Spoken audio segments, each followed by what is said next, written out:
Visakha drugs container వ్యవహారం ఈసీకి చేరింది. ఈ వ్యవహారం వెనుక ప్రత్యర్థి పార్టీ ఉందంటూ వైసీపీ, టీడీపీ నేతలు ఈసీకి ఫిర్యాదు చేశాయి. ఈ కంటైనర్లో 25,000 కిలోల డ్రగ్స్ ఉందని, వీటిని ఎన్నికల ముందు ప్రజలకు పంపిణీ చేయాలన్నదే చంద్రబాబు ఉద్దేశంలా కనిపిస్తోందని వైసీపీ నేతలు విమర్శించారు. ఇందులో చంద్రబాబు కుటుంబం, బంధువుల హస్తముందని ఆరోపించారు. దీనిపై సమగ్ర విచారణ జరిపి నిజానిజాలు వెలికి తీయాలని ఈసీని కోరారు.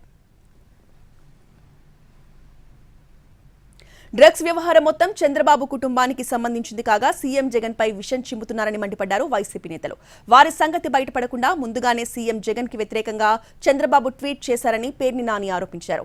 ఇది ఎన్నికల కోడ్ ఉల్లంఘన కిందకొస్తుందని ఈసీకిచ్చిన ఫిర్యాదులో పేర్ని నాని తెలిపారు. విచారణ జరిపి చర్యలు తీసుకోవాలని కోరారు. మరోవైపు విపక్ష టీడీపీ సైతం విశాఖ డ్రగ్స్ పై విచారణ జరిపించాలంటూ ఈసీని కోరింది. కంటైనర్ తో కొకైన్ తెప్పించి దాన్ని అమ్మి ఆ డబ్బును ఎన్నికల్లో ఖర్చు చేయాలని సీఎం జగన్ భావిస్తున్నారని టీడీపీ నేతలు ఆరోపించారు. అసలు విశాఖ డ్రగ్స్ విషయం బయటకు పొక్కకుండా పోలీసులు ఎందుకు ప్రయత్నించారో తెలియాలన్నారు. ఇదే విషయాన్ని సీబీఐ సైతం తన ఎఫ్ఐఆర్లో పొందుపరిచిన విషయాన్ని వాళ్ళు గుర్తు చేశారు. మరోవైపు ఈ వ్యవహారంలోకి బీజేపీని ఎందుకు లాగుతున్నారో చెప్పాలన్నారు కమలం నేతలు. ఇక ఈ వ్యవహారం వెనక వైసీపీ నేతలున్నారని మండిపడ్డారు.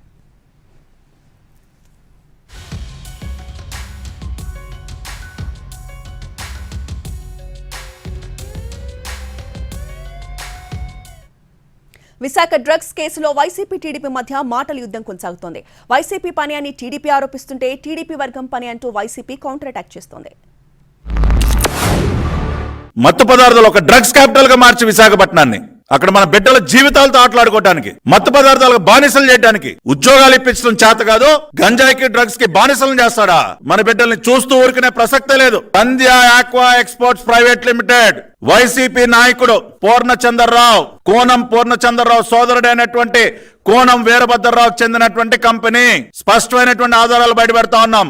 ఇంకా ఏంటా బుకాయిస్తారు మీరు? అడ్డంగా దొరికి దేశాల నుంచి డ్రగ్స్ అందుకున్న వాళ్ళు ఎవరయ్యా అంటే అడ్రస్లని చూస్తే అంత మనోళ్లే, అంత బీరకాయ పీసే, అంత సుట్టరకాలే. మరిదికి సుట్టం, వదినికి సుట్టం, వ్యాపారాలు, భాగస్వామ్యం, వాటాలు అంతా వీళ్లే. విషం మాత్రం జగన్మోహన్ రెడ్డి గారి మీద.